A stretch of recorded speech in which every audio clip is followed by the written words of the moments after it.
Hello guys and welcome back to GoStack. Today we will learn how to add face-off effect on Filmora. So, we have our sample video here. Now, go to Effects and search for Mosaic. You'll see the Mosaic effect here. Click and drag to the timeline. Now you see that a blur effect is added on the video. You can resize the blur how you want and where you want.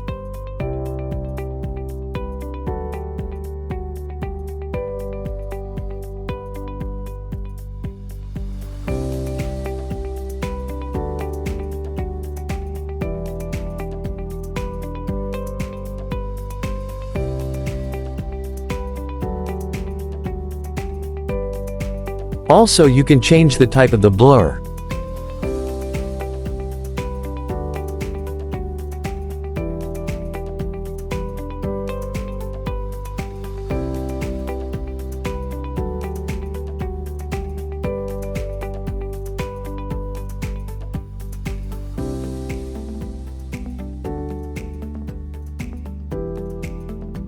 That's it. Thank you for watching, and don't forget to like, comment and subscribe for more.